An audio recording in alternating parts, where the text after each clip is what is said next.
Okay, hi Veda. Hey, Nice to see you here. nice to meet you. So how is the conference to you so far? I mean, how do you like it? So this is the one actually I was looking forward to the most. Um, this is about vision, about purpose. A lot of the remaining conferences, I like to say there's a narrative around why money should flow into this space, but not a narrative about why users should flow into this space.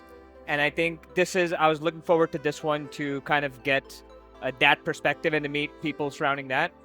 And what's funny is when I come here, it's the conference where I've met the most people that are not actually in crypto, which is a self-fulfilling prophecy. Like I'm looking for why new users should come in, and I'm seeing new users here that are non-crypto users. So, in and of itself, I'm actually very happy to see what I'm seeing at this conference. Yeah.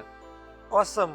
How do you see the network state ecosystem, as we call it, Yeah. evolving? Where it goes to? I mean, in your opinion, in general, I mean, this complete, I mean, things like network state, new countries, pop-up villages, private cities, intentional communities. How do you see it? I mean, where it goes to? So, there's like the theoretical part of it, right? But maybe if you just look at the practical side of it, first you saw Vitalia, right? So that is a network state that is basically formed around a specific kind of a technology and bringing together people who have shared values around that technology. So I think that to me is a really interesting concept because it has an economic purpose, it has a technological purpose, and so that has like a wide-reaching future for growth. In the same sense, I kind of see, Elon's Starbase. It's the same. It's also in a sense a network state. I know it's being run as a corporation, but if you think about it, it's a city that's made by rocketeers, right? Like people building rockets. It's a network state where you build rockets and then you get this thing called a starship. So both of these are examples where a network state can actually build high technology, right? Like very complicated technology, which a lot of people say, oh, how are you going to decentralize production? Like building complicated things. Well, it's actually happening already. So just as an example, theoretically, I think at a large scale, it happens with self-custody. So little by little, whether it's through decentralized applications or DeFi, people are going to end up self-custodying assets. There may also be a forcing function by the larger economy. And then naturally, the network state is going to become more and more into people's awareness as kind of nation states. People do start having questions about nation states. Yeah.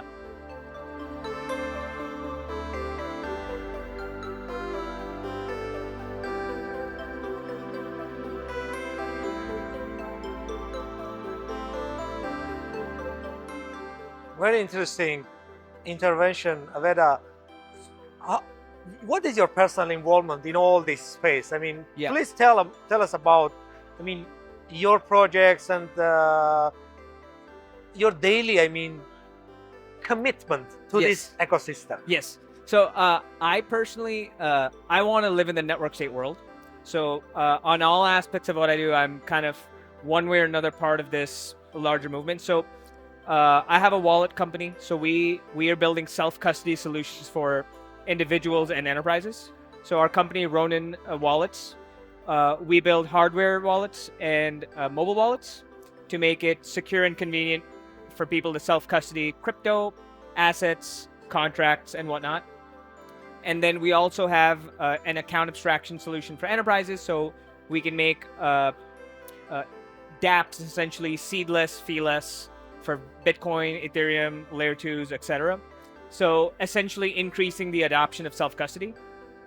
Now, closer to the network state, I recently released a book called Foundations of Self-Custody. And it kind of talks about self-custody from the individual all the way to a network state, from an individual to an organization, a network state, a civilization. And I like to say if the network state is an ocean, then each drop is self-custody. And kind of this recursive, organic buildup of self-custody is what actually creates a network state. And so a lot of times I kind of end up talking to people about, hey, what is the reasoning behind self-custody? But the end result of that, the vision I want to project, is the answer of the network state. So both philosophically, practically, I'm like very much part of this movement. Yeah. Awesome.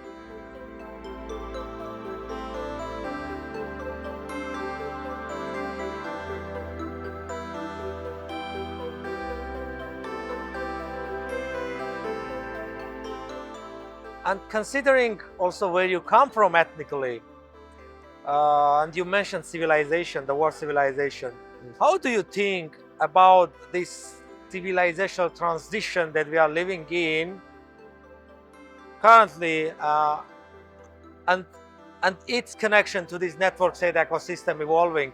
I mean, considering that you are from a very old civilization, like as I am as well, right? Yeah. So how do you think this civilizational notion and concept will play a role in this ecosystem evolving, and how it should evolve as a civilizational transition?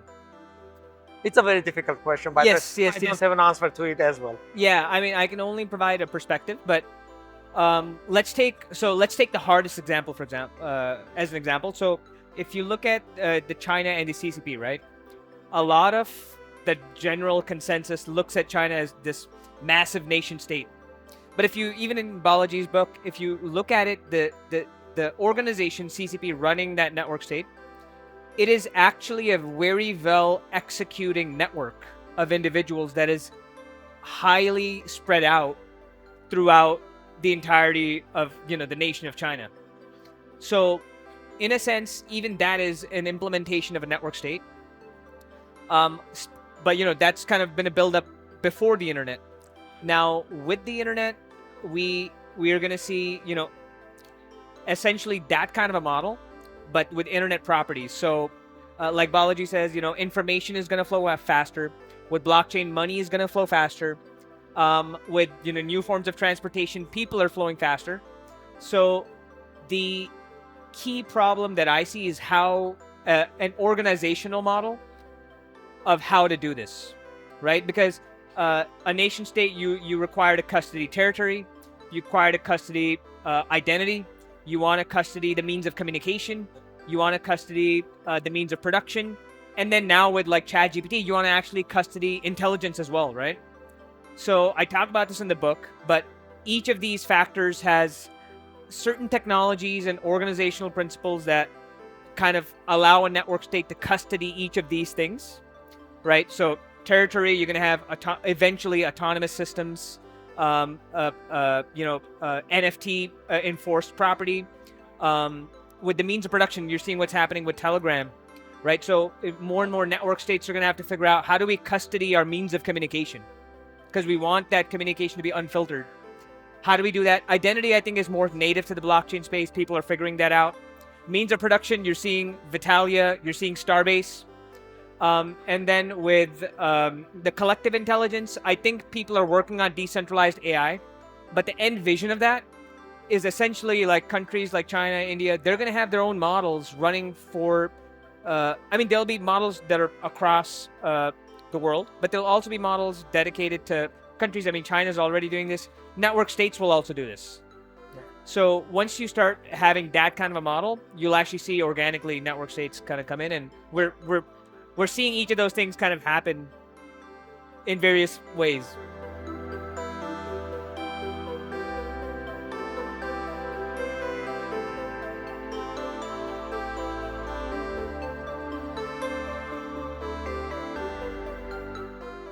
Yeah. Good. And the last question is about inspirational message that you would like to give to the people who are in this ecosystem, who are building something. What would that message be? I guess I would, and this is maybe just me, less of an inspirational, but more of a kick in the ass. It would be around like I said, there's a narrative for why money should flow into space. Look, like, let's say the Bitcoin price goes up, right? Well, what does it go up to relative to the dollar? So really what we're doing is we're not watching the Bitcoin price go up. We're laughing at the dollar going down, the thing which has been the stability of the world for so long, right? So there's the money portion of Bitcoin, and there's the technology portion of Bitcoin. So if we're happy with just money coming in, then sure, Bitcoin will be okay as a form of money. But if we want to see the technology portion come in, then we need to see the network state come to fruition. We need the narrative for user to come in, for there to be a social change, for this idea of a DAO, a real DAOs to actually happen, and then we'll actually see the price of Bitcoin go up versus gold, and that's kind of now for me the metric. Like, how does Bitcoin do against other forms of which are known stores of value? If it goes up against that, we're gonna start just seeing statistically network states kind of really just forming. So it's more about less of a focus on money and more of a focus on the social change that we can make, and what are the economic models and implementation methods to do that. Thanks a lot, Veda. Thanks a lot, and good luck with your project. Awesome. Thank you. Thanks for having me.